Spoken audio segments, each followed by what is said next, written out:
At the end of July 1942, heat did not subside even at night near the Don River. An enormous starry sky and sizzling hot steppe heated during the day. Pickaxes and spades of Soviet soldiers dug into the petrous earth. Artillerists of the anti-tank battery prepared their operating sites and organized defense in the bend of the Don. Now there was a bluff shore behind their backs, but the soldiers knew that German tanks approaching from the west were striving further, to the Volga. They, the artillerymen of the anti-tank and howitzer batteries, anti-aircrafters, were to play a key role in the battle for the city, which had recently been renamed Stalingrad instead of Tsaritsyn. Petri McKinn, Georgy Patansky, and others in Artillerymen of the Liberators series.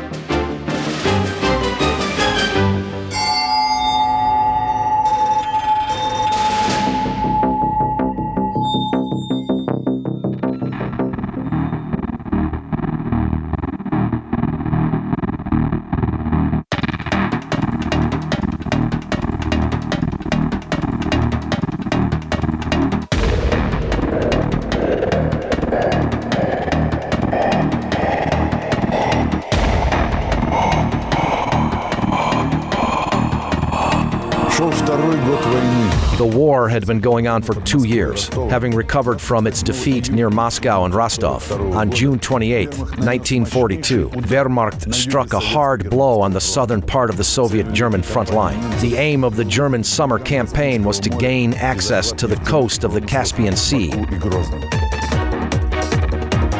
Paulus's 6th Army was assigned a very important task in this operation, to protect the flank of the penetrating force battling through to the oil. Paulus's troops were to go along the Don steppes, several hundred kilometers, and advance to Stalingrad. In early summer 1942, the German command did not consider this task challenging.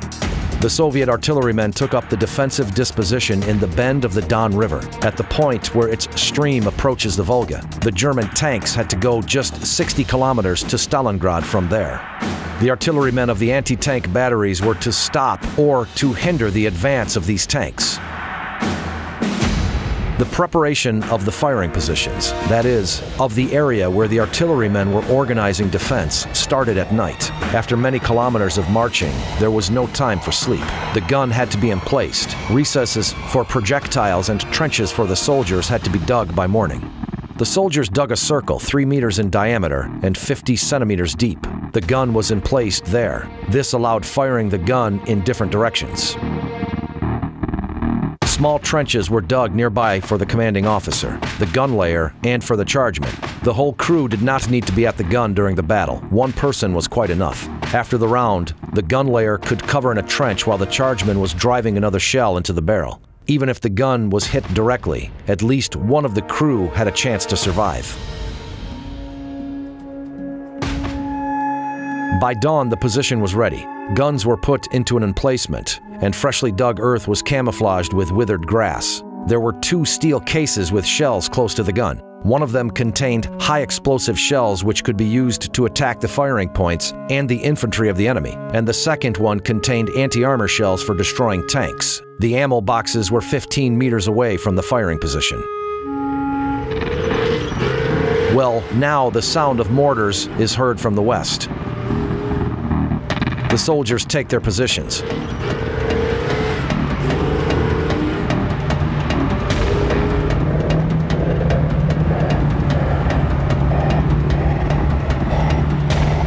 A German tank appears from behind a hill some 700 meters away from the crew. The gun commander calls, "At the tank. Anti-armor." The breech block is open. The chargeman drives a shell into the breech ring. The breech block closes automatically. Range, elevation 14. The gun layer sets sights at 14, and by manipulating vertical and horizontal mechanisms, swiftly brings the crosshairs of the sighting unit called panoramic sight onto the tank. But the tank is moving, so the gun has to be aimed continuously. The tank is approaching closer and closer. The gun layer pauses and finds a good moment for a round. It happens because the tank moves in a zigzag motion, changing its direction and speed of movement. The gun layer, having positioned the crosshairs a bit in front of the tank, is waiting for the tank to come into the crosshairs. Fire! Finally, a round is heard. The tracer, the trace left by the shell in the air, makes it evident where the shell passed above the tank. Long hit, the gun layer calls. Shell, the chargeman drives it into the barrel. But the tank has already moved a bit forward and discovered the gun because of the dust cloud. A short stop, and the flame flickers from the tank gun. The hostile shell whistles by over the soldiers' heads. The commander makes the firing range 100 meters shorter. Range, elevation, less by 2. There is machine gun firing from the tank. 2 or 3 bullets strike the gun shield, but the Soviet gun fires again, and a black cloud of smoke surrounds the tank. In some 3 to 4 seconds, there is another round heard. And the tank, having turned sharply, stops and goes on fire. In less than a minute, a German shell whistles in the air and explodes not far behind the gun. Another one explodes in front of the gun. It is clear that the third shell will hit the position. Having brewed just one tank, a gun revealed itself and often fell prey to an accurate round of another tank. Then the tanks rushed into the position and crushed the soldiers and the gun with their caterpillar tread. So it is no coincidence that a Sorokapiatka gun was nicknamed Farewell Motherland. It was often said about anti-tank regiments: a long barrel, a short life, or double wages, triple life. Soldiers and officers of the fighter anti-tank regiments, FATR, were paid 1.5 allowances, and for a brewed-up tank, the gun layer and the commander were awarded with a premium of 500 rubles. Other members of the crew got each 200 rubles. And the hash mark of FATR fighters, a black diamond with crossed guns, was the symbol of courage and bravery.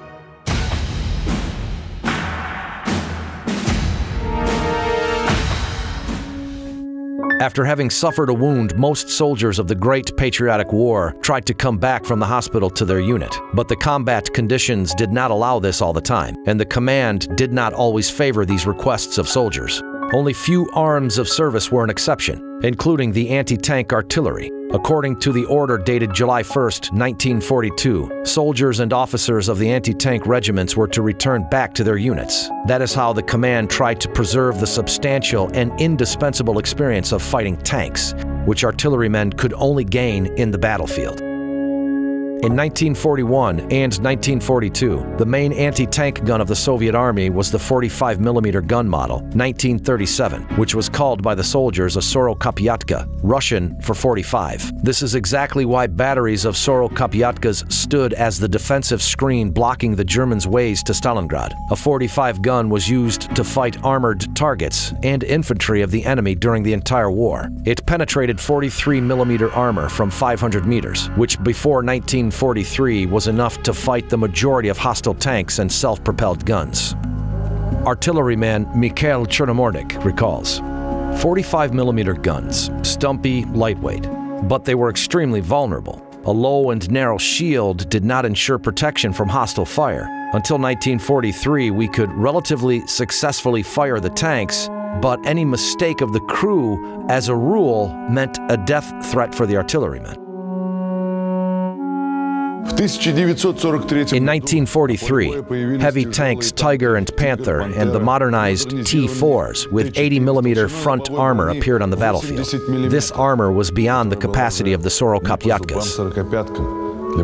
To fight these tanks, Soviet artillerymen received a 57mm ZIS-2 anti-tank gun. However, the gun, which was used most commonly during the Great Patriotic War, was ZIS-3, a 76mm divisional gun model of 1942. It was simple and enjoyed low production cost, but at the same time, it was at the time one of the best artillery guns. It could effectively attack infantry, artillery, and destroy firing slits of hostile firing points made of concrete. ZIS-3 was well suited for fighting tanks. and starting from 1944, it actually became the main anti-tank artillery gun of the Red Army.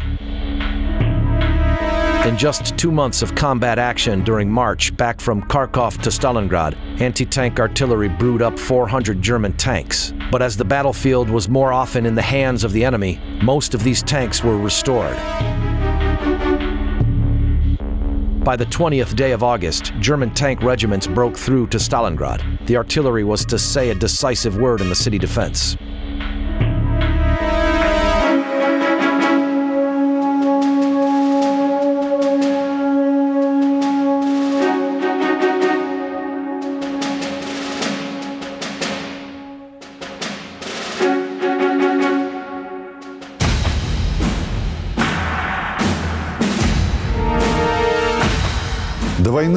Before the war, a career artillery officer had 3 years training. He would learn the mechanism of all types of guns and had a significant firing practice.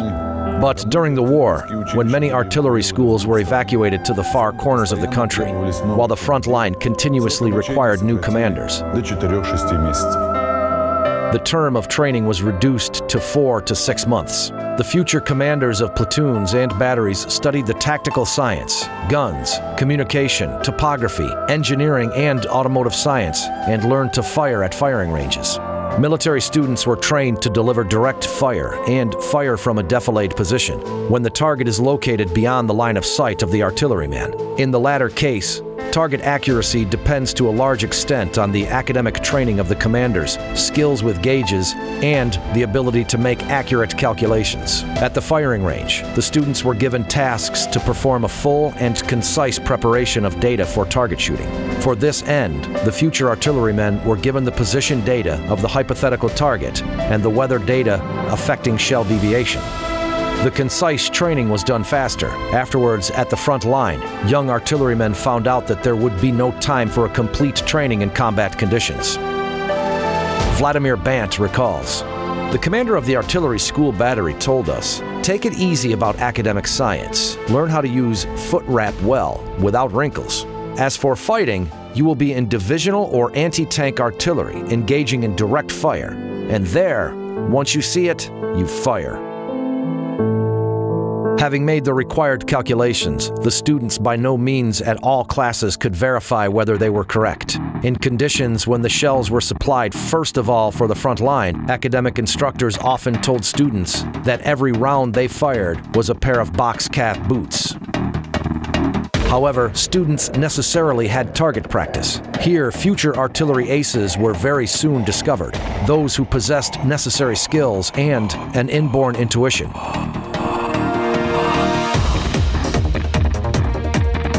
Artilleryman Mikhail Borisov, hero of the Soviet Union, recalls, "I remember the first firing practice with a 76mm regiment gun at a moving target. A wooden dummy tank was dragged after a truck with a long tow. I destroyed it with the first round. Captain Epifanov, battery commander, said, 'Impossible. Get the second dummy.' They dragged it. I destroyed this with the first round too. He swore, 'Don't give him any more ammo, or we'll run out of dummy tanks.'"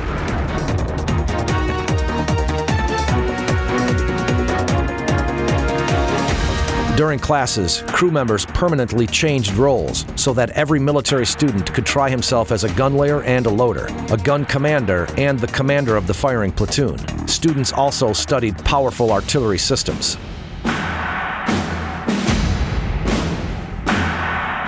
Petri Mikin recalls, "At practical classes, a gun crew of 8 people must, as a toy, tow, turn, and bring into firing position a large tonnage gun. A shell weighs 43 kilograms, and steel spades, which are inserted into the ends of the trails, are 100 kilograms each, and you must drive it into the earth with a vast hammer." After the training, young commanders were sent to reserve artillery regiments, where future crews and fighting units were mustered, and afterwards they got to the front line. On August 23, 1942, German tanks, having broken through the Soviet defense line around Stalingrad, reached the Volga River, coming closer to the workshops of the tractor plant. Simultaneously, Luftwaffe started mass bombing of the city. By August, there were 566 air defense guns and 470 anti-aircraft machine guns at the Stalingrad Corps Region Air Defense. Anti-tank aircraft city defense was divided into 7 sectors, and each of them was protected by 1 regiment. Gun crews of these artillery guns and machine guns were primarily staffed with girl volunteers. Army discipline, soldiers' uniforms several sizes too large, heavy physical effort. All this turned very hard work for the girls who got to the front line. Firing an 85mm anti-aircraft gun, this was very hard for a woman. Sergeant Valentina Chudiva, commander of an anti-aircraft gun, recalls. At first, nose and ears were bleeding. The stomach was utterly upset. The throat was so dry one could vomit. It was not so hard at night, but during the day, it was very bad. It seems that an aircraft is flying right at you, exactly at your gun. It is not so often that anti-aircraft gunners succeed in shooting down an aircraft. But this is not the main thing. The main task of an anti-aircrafter is to stop aircraft from target bombing, force them to fly high, where the accuracy of bombing would be minimal. The shell bearer set the destruct distance. For example, the height where the shell would explode and scatter around in frags. Burst clouds made German aircraft maneuver, changed the speed and height of the flight, which hindered bombing. However, on August 23rd in Stalingrad, anti-aircraft gunners could not cope with more than 600 hostile aircraft, which performed 1,500 mission sorties. In just several hours, one of the most beautiful cities in the USSR was turned into ruins.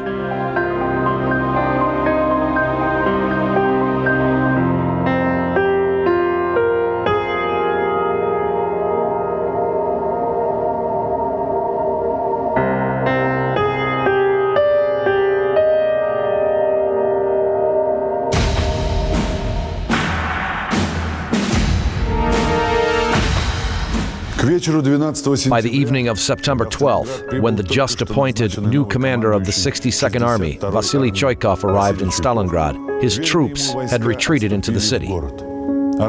Choykov's army was cut from the other Soviet forces and pressed to the Volga from the front line and flanked by a horseshoe of German divisions. Many did not believe they could still hold Stalingrad.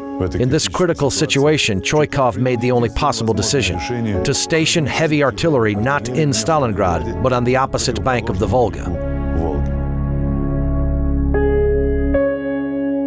In Stalingrad, there were no horses or tractors left, which could be used for towing heavy artillery guns. Besides, moving along the streets pitted with bomb and shell craters was impossible, and considering the total air domination by Germans, such targets were easily hit by hostile bombers. Nikolai Shishkin recalls, "In April 1943, after obtaining lieutenancy, I was appointed commander of an Su-122 self-propelled gun. During that time, first Soviet self-propelled artillery weapons Su-122 and Su-152 were supplied to the troops. These were artillery guns mounted on the chassis of T-34 and KV-1 tanks. Instead of a rotating turret, the gun was mounted onto an armored coning tower. In the middle of the war, the Soviet industry created self-propelled guns designed for tank destruction, armed with 85 and 100mm guns. The shell of an Su-100 penetrated from armor of the Tiger from over 1,500 meters.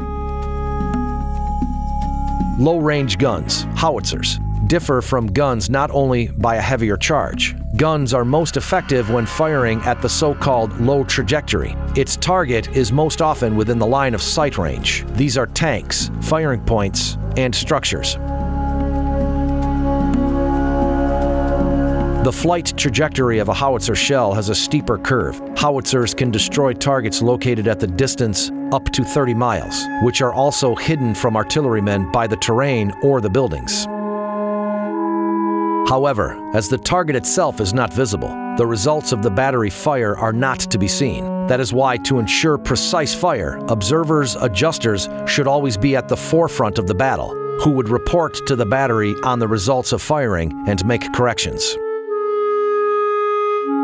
Installation of heavy artillery in Stalingrad on the eastern bank of the Volga both increased the ability of the batteries to survive and increased the freedom of fire maneuvering and made ammunition delivery easier. However, Chuikov had to expend great effort to convince the command in the feasibility of this step. At first, combat performers were depressed with this decision too. Ivan Shaleyev, artilleryman, recalls, "When our troops saw that heavy artillery was crossing to the farther bank of the Volga, everyone perceived it as a sign that Stalingrad would soon be left."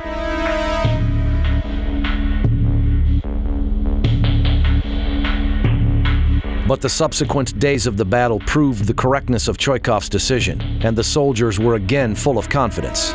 Artillerymen from the opposite bank invariably supported battalions fighting in Stalingrad with their fire.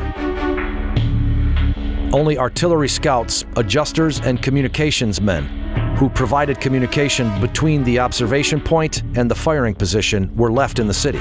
Staying undercover, the fire adjuster observed the German positions and reported the coordinates for firing. At the forefront, not far from the observer, there was the battery commander, who made calculations for firing and gave commands to the executive at the battery.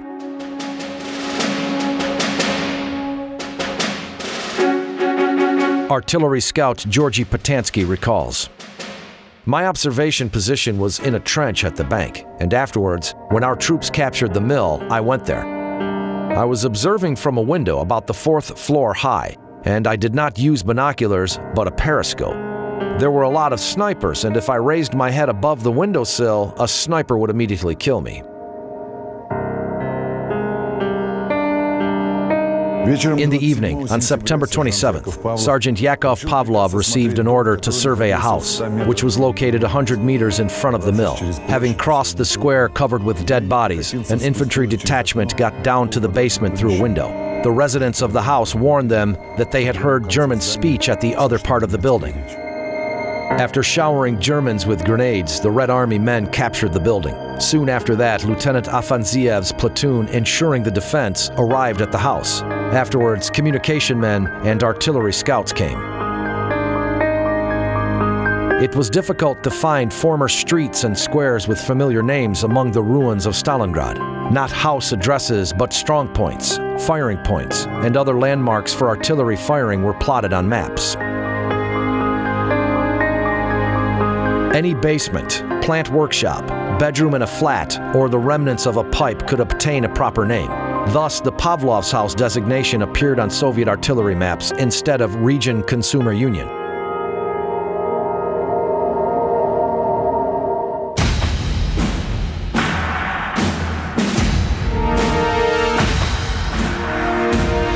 Artillery scout Georgy Patansky chose a place to observe between the floor structures at the top floor of Pavlov's house. A communication man with a telephone was close, on the landing between the floors. The German positions were not far from the house. At dawn, a field kitchen arrived. The German soldiers were approaching it with pots in hand. Patansky reported about what he had seen to the battery commander, who stayed at the mill basement some 100 meters away from Pavlov's house. The commander immediately prepared the data for firing. A radio operator transmitted his message to the left bank of the Volga, where the batteries of Soviet howitzers were located. A communication man at the firing point repeated the command he had heard out loud to the senior at the battery. Usually, the senior at the battery executive officer, repeated all commands at the top of his voice. Gun commanders repeat the command to their crews, and all crew members of all 4 artillery pieces of the battery get down to work. Gun layers wind azimuth hand wheels. Breech block operators open gun breech blocks and wind elevation wheels. Caisson personnel snatch shells from boxes, wipe them with a cloth, and pass them on to the bearers. There are commands heard from the guns. First ready, second ready, third ready, fourth ready. The battery senior officer shouts, "Fire!" Gun commander, gun! This is his command to the gun layer for a round. The gun layer pulls the lanyard. There's a round, and the gun layer reports to the gun commander. Round. In 1 to 2 seconds, battery commander staying at the mill in Stalingrad hears the voice of the communication man. Round. Grigory Patansky recalls, "The rounds of our guns are heard in several seconds shells are landing. The calculation was good. 2 shells got right into the field kitchen, and 2 others exploded nearby. Few stayed alive.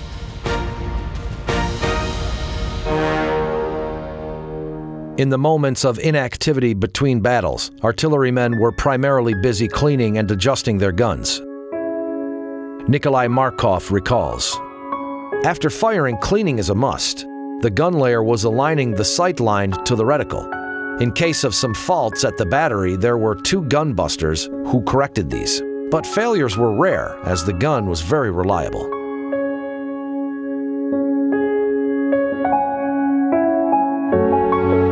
The everyday life of artillerymen was very similar to the life of the infantry. Soldiers, even when pressed to the Volga, tried to arrange their frontline life somehow. The soldiers knew in what dugout at the Volga a good watchmaker or a shoemaker were to be found, where one could put an edge on a knife and where a gram was.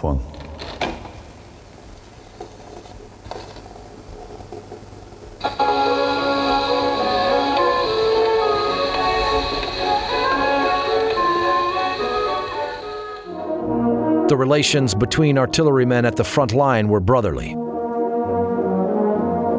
Evsey Krazik recalls, "Subordination was relative, relations built upon mutual trust and respect, but there was discipline. All kinds of harsh manual tricks were perceived as something unacceptable at the front. Officers gave up their supplementary rations into the pool. Traditionally clever and trained people were enlisted into the artillery. At dawn, after a short night's sleep, new battles were awaiting artillerymen." Artilleryman Lazar Sents recalls, "In the course of time, the fears got less acute. We stopped being surprised by anything or fearing death. Everything what the war was offering us, starting with hard frontline life in trenches and finishing with constant deaths around, we perceived as something self-evident." The remnants of Choikov's army, obtaining just scarce replenishments, hardly held the field at the Volga. But even then, fresh Soviet detachments and forces were concentrating to the north and south of Stalingrad. They were to strike a crashing blow at Paulus's army.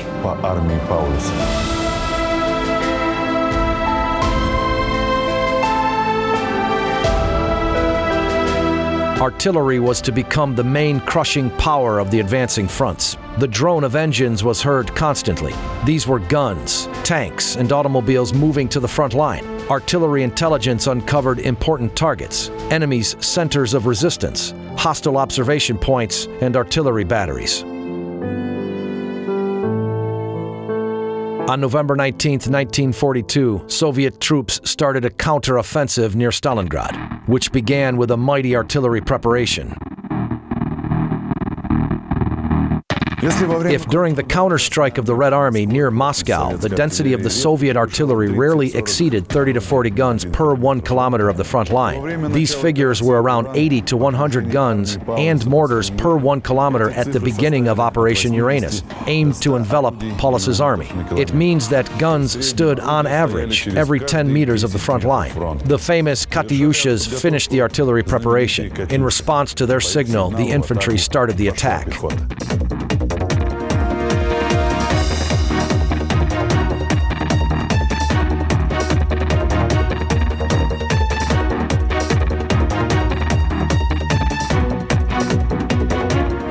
Multiple launch rocket systems, nicknamed Katyushas, represented a new secret weapon. The works on this weapon started as early as the 1930s. In summer 1939, aircraft projectiles RS-82, mounted on I-16 and I-153 fighters, were first used at the Kulkin Gul battles. And by 1941, designers also engineered a land-based launching platform, BM-13. It is remarkable that a decision about launching the mass production of Katyushas was taken just a day before the beginning of the war, on June 21, 1941. These machines were first produced on mass scale at the Moscow compressor plant. Projectiles were manufactured both in Moscow and in other cities. In August 1941, a group of designers engineered a BM-8 rocket platform with 36 launchers based on ZIS-6 chassis, and in September, a BM-8 with 24 launchers based at the T-40 light tank chassis. New models were immediately put into production. Later, 300mm projectiles appeared. In the Army, these were nicknamed Andreyushas, or tadpoles, because of their peculiar shape. In general, artillerymen liked giving nicknames to weapons. For instance, M30, the howitzer, was nicknamed Mommy, and ML-20 howitzer was called Yamelka. Even German jet-powered six-barreled mortars were nicknamed donkeys, Kriki, because of their specific sound, or Veniushas, as opposed to Katyushas. Even the Katyusha itself was called Raisa Sergievna, as a derivative from the abbreviations RS. RS for Reaktivny Snaryad, rocket-powered shell in Russian. However, there is no single version for the origin of the name Katyusha so far. The most widespread is still a presumption that the name was taken from a famous Blanters song. But why was it a rocket-launching artillery system that got this name?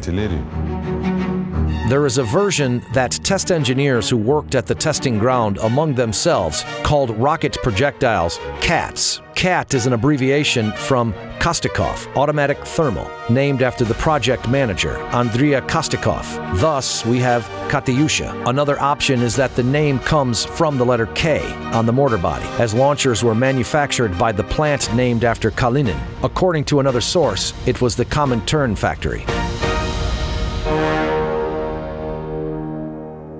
The first battery of the field rocket launching artillery was mustered on June 28, 1941. It was established within 4 days at the 1st Krasny Moscow Artillery School, decorated with the Red Banner. It was Captain Flyorov's battery that fired the first salvo at fascists at Orsha Station.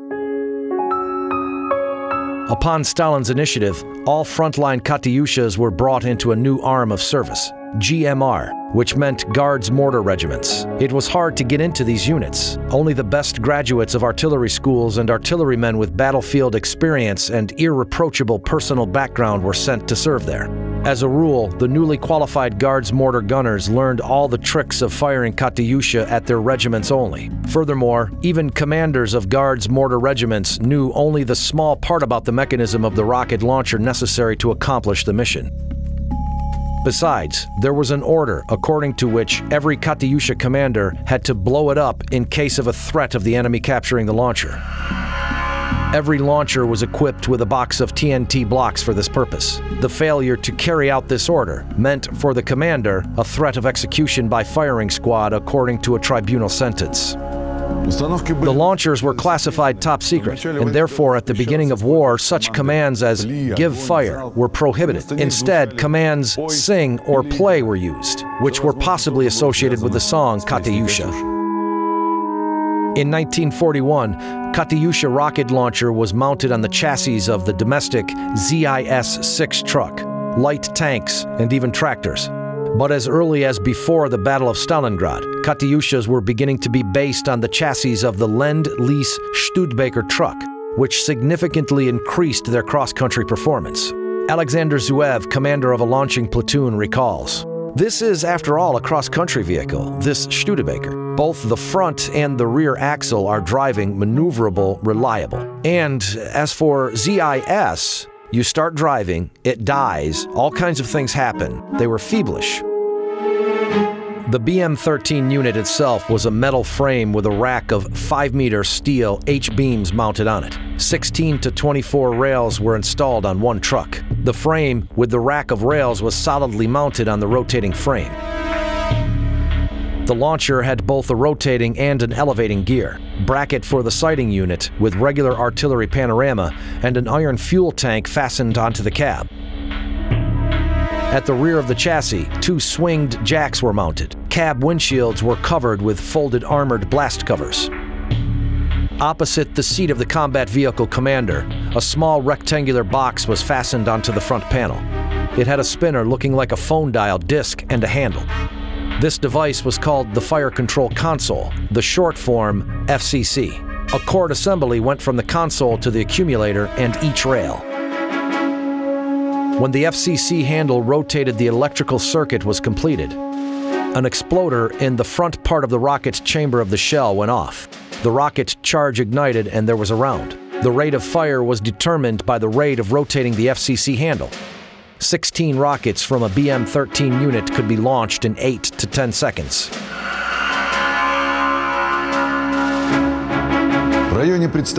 When at the area of the future battle, the soldiers of the Guards mortar regiments dug campanières for Katyushas at the main firing position, first of all.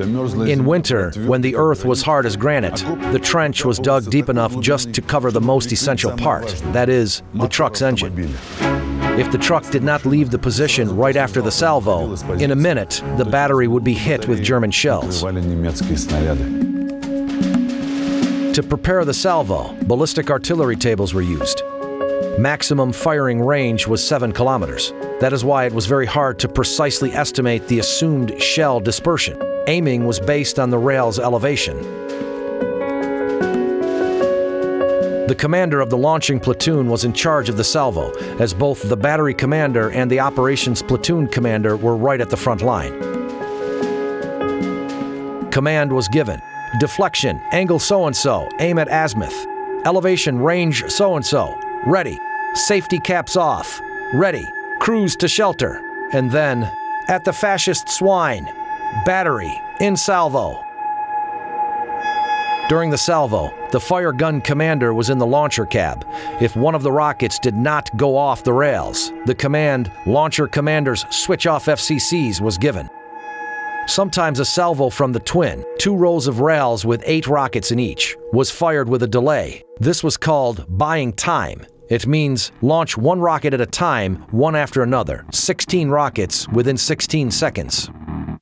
The results of Katyusha firing had a petrifying effect. During the salvo, all rockets were launched practically simultaneously, and in several seconds the territory around the target was literally plowed by shells. At the same time, the deafening howl of the rocket flying was literally driving one mad. The Germans even nicknamed Katyushas Stalin's organ. Those who did not die under the fire were often unable to furnish resistance, as they were contused, deafened, or psychologically suppressed. The entrapment of the German disposition near Stalingrad began on November 19, 1942, with the mass artillery fire. This date is still celebrated as the Artillery Day in memory of the first large-scale victory of the Red Army. As a result of the well-organized advance of the infantry in cooperation with the artillery, the tanks, and cavalry, a 300,000 alignment of German forces was encircled near Stalingrad on the 23rd of November. But when entrapped, the Germans continued to fight. Hitler threw the Don Army Group led by Manstein to break through the Stalingrad pocket in December. But the Soviet troops resisted and destroyed these divisions. On 10 January, the Red Army began the last decisive offensive near Stalingrad. It again was accomplished with a powerful artillery preparation. The sounds of firing and exploding artillery shells, mortar projectiles, and air bombs all merged into one single roar. During just several days of the battle, artillery fire brewed and burned 100 hostile tanks, crushed and destroyed 70 batteries, demolished around 1,000 wood and earth firing points and over 1,500 dugouts. On February 2nd, the German troops which stayed in the northern part of the city were encircled. Choikov arrived at the observation site at the ruins of the Krasny Oktyabr plant office to personally see the last salvos of the Battle of Stalingrad. Afterwards, Choikov recalled this day. The offensive started at 12 a.m. Artillery preparation was short. There was only direct laying and rounds at visual targets. We clearly saw the Germans rushing about the ruins. Right away, the offensive of our rifle units and tanks began. The Nazi who were still alive did not try to resist the last attack. They put their hands up. They had white cloths on their bayonets.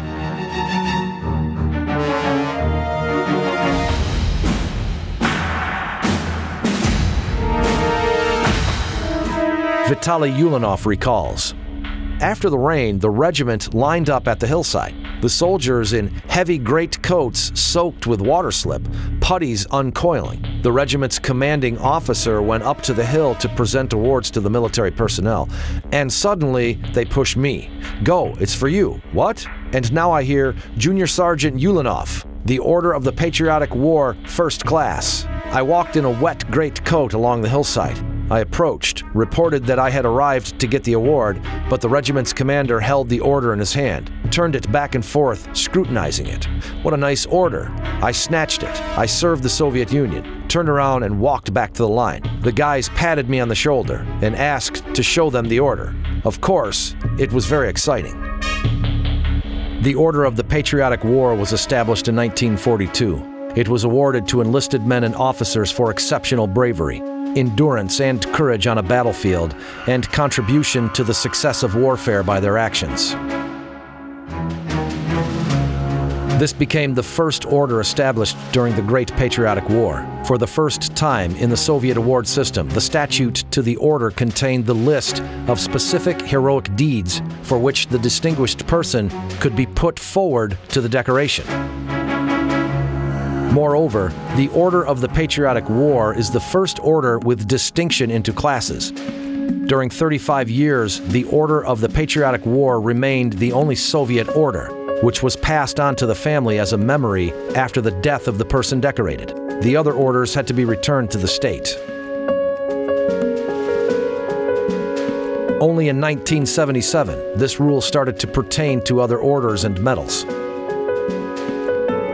During the war, there were 324,000 awards with the First Class Order and 951,000 with the Second Class Order. Among themselves, commanders called the set of the orders of both classes the officer's kit, and it was a great honor to have this. In 1985, just before the celebration of the 40th anniversary of the victory, an edict was passed according to which all active participants of the war, including partisans and cryptos, were awarded the Order of the Patriotic War. In addition, all marshals, generals, admirals, holders of any orders and medals, such as for courage, Ushakov Medal, for combat merits, Nakhimov Medal, Partisan of the Patriotic War awarded during the war, as well as patriotic war veterans were awarded the First Class Order. The frontline soldiers who did not pertain to any of these categories were awarded the Second Class Order.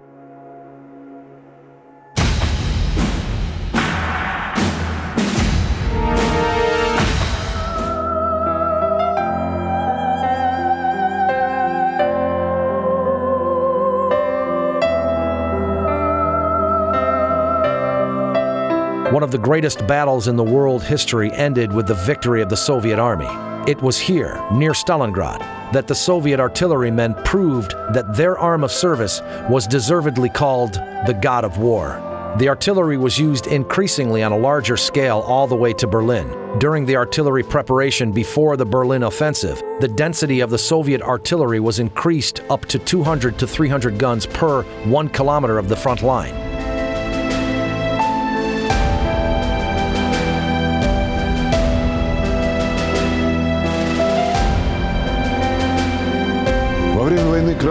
During the war, the Red Army used more heavy guns than any other army of the countries at war. The artillery continued leading the way for the troops and proved its status of the main strike force of the Red Army.